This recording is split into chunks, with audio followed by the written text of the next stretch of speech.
Bienvenue à tous, c'est Info Soir. Voici les titres de ce jeudi.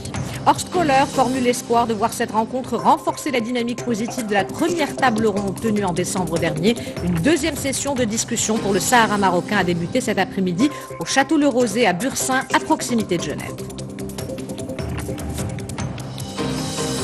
En Algérie, les deux principaux partis politiques au Parlement, le Front de Libération Nationale et le Rassemblement National Démocratique, ont exprimé leur soutien au mouvement populaire de contestation et prônent le dialogue pour construire un nouveau système politique. C'est la journée internationale de la trisomie 21 aujourd'hui, première cause de malformation génétique dans le monde. Environ un bébé sur 800 nés porteurs de trisomie 21, appelé aussi syndrome de Down. Au Maroc, 60 000 personnes souffriraient de cette anomalie génétique. Mohamed El-Bez présente ses dernières œuvres Lumière noire à Casablanca. L'artiste se penche sur le roman Le procès de Kafka, adapté au cinéma par Orson Welles. Des images qui renvoient à la société, et c'est à découvrir dans la chronique culturelle de Samia Harissi à la fin de cette édition. Madame, Monsieur, bonsoir. La deuxième table ronde pour le Sahara marocain a débuté cet après-midi au château Le Rosé à Bursin, à proximité de Genève, avec la participation d'une délégation marocaine aux côtés de l'Algérie, du Polisario et de la Mauritanie. L'envoyé personnel du secrétaire général de l'ONU pour le Sahara marocain, Horst Köhler, a formulé l'espoir de voir cette rencontre renforcer la dynamique positive de la première table ronde tenue en décembre dernier à Genève. Le reportage de nos envoyés spéciaux, Youssef Hmidi et Youssef El-Ghazi, le récit est de Salim Abneb. Il est 14h lorsque les voitures qui transportent les différentes délégations arrivent sur les hauteurs de la petite localité de Bursin, située à une trentaine de kilomètres de Genève, sous bonne protection policière. D'après Horst Köhler, envoyé personnel du secrétaire général de l'ONU pour le Sahara marocain, à l'initiative de cette deuxième table ronde organisée au Château Le Rosé, la rencontre permettra aux parties de discuter des éléments nécessaires à une solution politique selon la résolution 2440 du Conseil de sécurité, d'enjeux régionaux et de mesures de confiance. La délégation marocaine est conduite par Nasser Bourita. Le ministre des Affaires étrangères et de la coopération internationale est accompagné de Omar Hillel, représentant permanent du Royaume auprès des Nations Unies à New York, Sidi Hamdi Ould al-Rachid, président de la région de l'Ayoun Saqiya al-Hamra, Yanjal Khattat, président de la région de Dakhla Oued Dahab, et Fatima Al-Adli, membre du conseil municipal de Smara. Cette même résolution encourage tous les participants à cette table ronde, le Maroc, l'Algérie, représenté par Ramtan Lamamra, vice-premier ministre, le Polisario, représenté par Khatri Addo, et Ismaël Ould Cheikh Ahmed, chef de la diplomatie mauritanienne, à travailler de manière constructive avec l'envoyé spécial, dans un esprit de compromis, tout au long de la durée du processus, de sorte qu'il aboutisse. Et pour mener à bien sa mission, Horst Köhler a reçu individuellement les 4 délégations quelques heures plus tôt. Et non loin du château Le Rosé où se tenait cette deuxième session de discussion, une dizaine de représentants des médias étaient mobilisés, issus de la presse maghrébine, internationale et nationale. Les journalistes ont passé l'après-midi à l'affût d'une information qui pourrait transpirer de ces discussions à huis clos. Reportage de nos envoyés spéciaux, Youssef Hmidi et Abdelalim Kawi, le récit est de Salim Abneb. Jamais le petit village de Bursin, 700 habitants, n'aura connu une telle agitation. Malgré la distance, plusieurs journalistes, parmi lesquels de nombreux Marocains, venus relayer l'information, ont fait le déplacement jusque devant le château Le Rosé, un lieu propice à la discussion pour certains.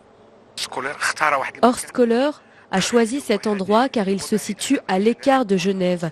Il l'a choisi car il a souhaité créer un climat favorable à l'échange et dans lequel toutes les parties sont invitées à discuter pour permettre à ce dossier d'aller de l'avant. D'autres se félicitent que le Royaume se soit engagé ouvertement dans cet esprit de dialogue.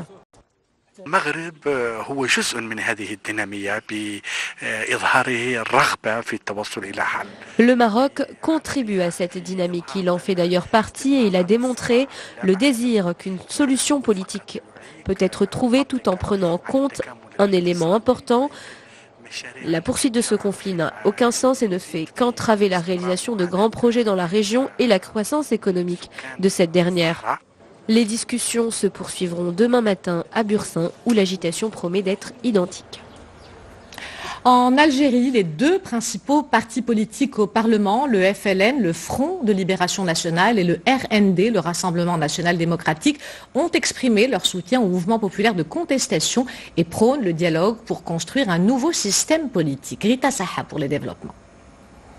Bouteflika lâché par son entourage, la majorité présidentielle se déchire. Dans la presse algérienne et internationale, les analystes sont unanimes. Le camp du président algérien se fissure. Un coup de théâtre qui fait depuis hier la une de nombreux journaux. Plusieurs milliers de militants ont en effet changé de casquette. Ceux qui jusque-là soutenaient corps et âme Abdelaziz Bouteflika, à savoir les membres du FLN et du RND, les deux principaux partis politiques au Parlement, ont décidé d'écouter et de soutenir la voix du peuple. Mouad Bouchareb, chef du Front de Libération Nationale, le propre parti du président algérien, a affirmé que sa formation politique soutenait pleinement le mouvement populaire.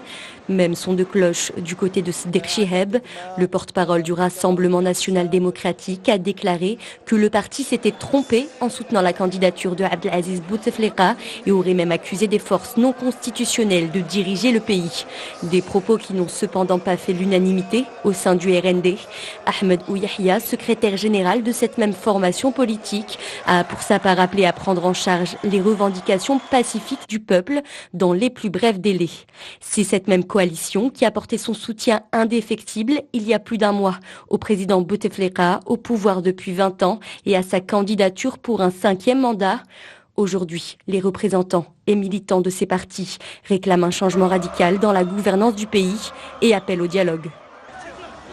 L'actualité internationale marquée par ce massacre évité de justesse en Italie lors d'une sortie scolaire. 51 élèves d'un collège en périphérie de Milan ont été séquestrés par leur chauffeur de bus. Après avoir réussi à joindre la police locale, les enfants ont pu être sauvés in extremis avant que le conducteur ne mette le feu au véhicule. Il aurait déclaré faire cela pour les morts en Méditerranée. En possession de 2 bidons d'essence et d'un briquet, il envisageait de faire brûler le bus et aurait, selon la presse locale, annoncé vouloir faire un massacre. L'homme de 47 ans, un Italien d'origine sénégalaise, travaillait avec le collège de la ville depuis 2002 sans qu'il n'y ait jamais eu de problème selon son employeur.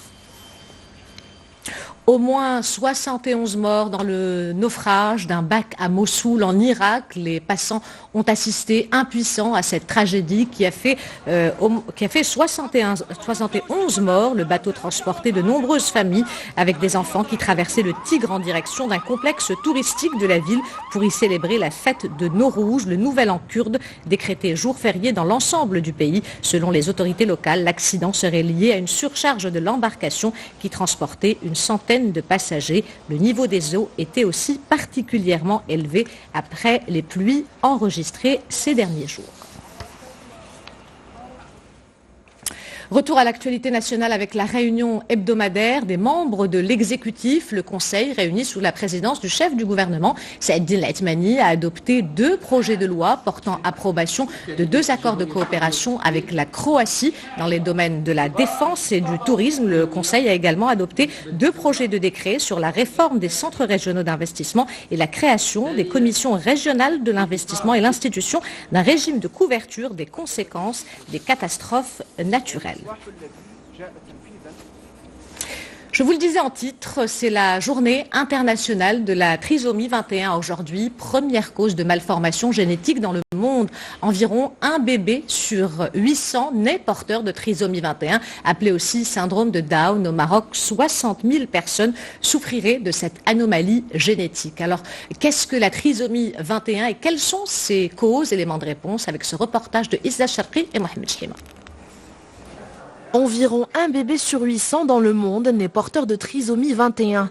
Appelé aussi syndrome de Down, seuls les spécialistes, les accompagnateurs ou encore les familles des enfants atteints connaissent les vrais aspects de cette malformation. Nous sommes heureux de fêter la journée mondiale de la trisomie 21. Cela permet de faire connaître ces enfants, leur handicap, mais surtout leur potentiel.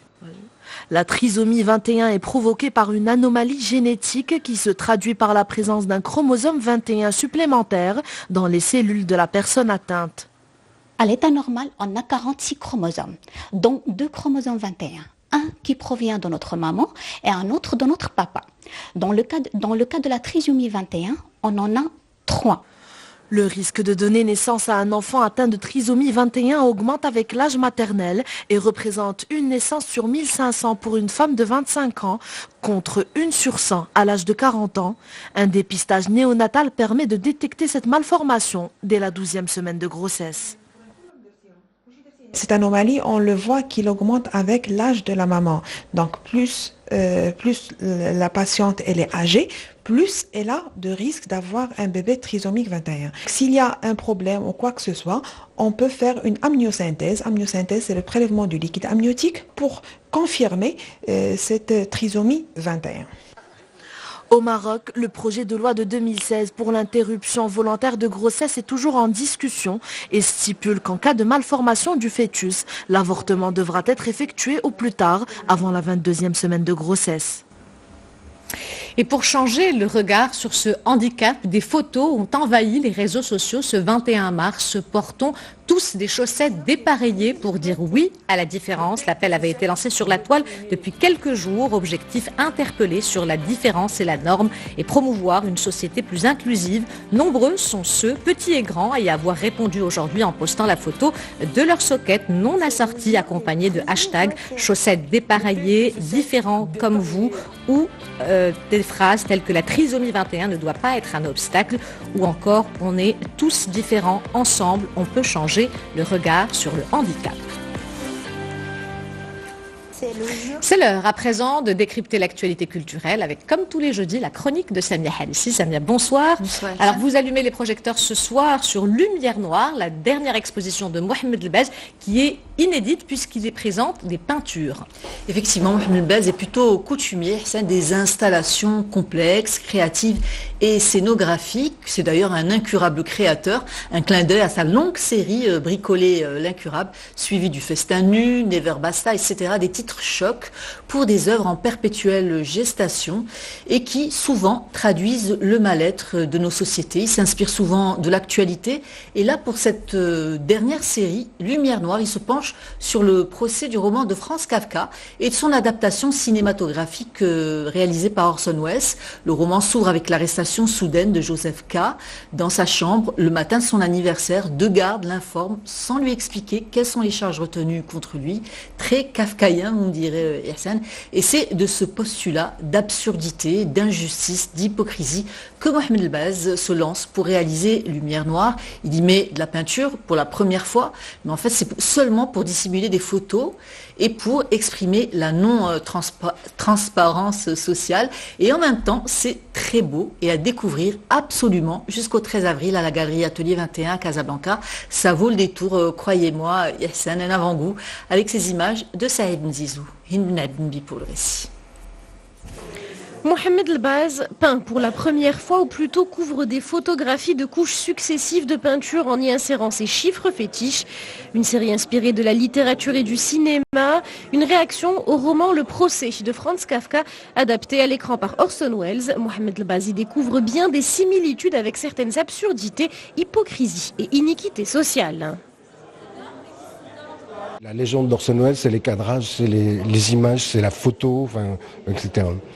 Et là, je me suis dit, à ma petite échelle, je vais reprendre une sorte de fragment narratif de ça. Donc Monsieur K qui est accusé d'on ne sait quoi, lui ne sait pas, mais même ses juges ne savent pas. Monsieur K qui est condamné, on ne sait pas de quoi, ses juges lui demandent quel est son crime alors que lui dit qu'il n'a rien fait, voilà. Et comme au cinéma, Mohamed Elbaz nous submerge d'un flot d'arrêt sur image avec la série Black Rain et les Trois Commandements.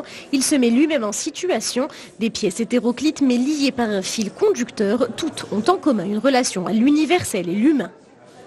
Je trouve que ce qui est intéressant dans cette exposition, c'est d'aborder en effet des questions qui sont liées à la condition humaine. Il y a cette atmosphère de procès, cette espèce de couches successives sur l'image qui crée un trouble. On est obligé de chercher la vérité derrière l'image. Comme Kafka, qui ne savait pas ce qu'on lui reprochait, l'artiste, selon Elbaz, ne sait pas toujours expliquer sa démarche artistique. La lumière noire ne serait-elle pas en fait un éclairage sur le rôle et la place de l'art dans la société ? De la danse contemporaine à présent avec l'Hal, le dernier spectacle chorégraphique de Khalid Benrib sur des rythmes de musique gnawa. Et c'est une sorte de ballet gnawa Hassan avec 9 danseurs et 5 musiciens du Mellem Hassan Boussou. Le résultat est pour ma part complètement bluffant, une sarabande contemporaine énergique. Les danseurs sont transportés par le groove des rythmes gnawi. Khalid Benrib n'y insère aucune note folklorique, un spectacle dont la rigueur et l'énergie n'a pas manqué de conquérir le public du théâtre Mohamed V de Rabat hier soir. Milodi Zinzine était aux premières loges, Rita Saha pour le récit.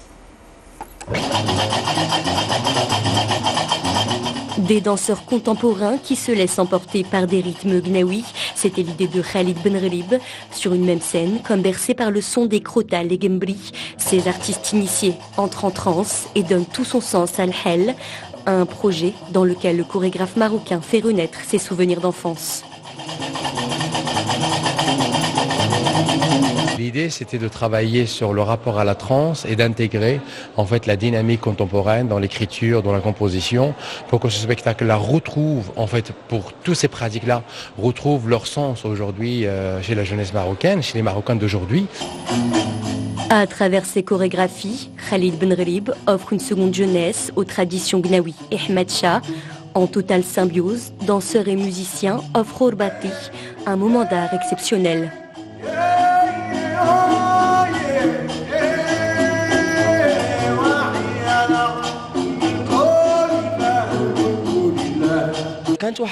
C'était une expérience difficile en termes de rythme pour adapter les gestes du corps à la musique, mais on a bien réussi à s'adapter au final. C'était une expérience exceptionnelle. Mêler la danse contemporaine à notre musique, c'était un beau mélange de l'âme et du corps.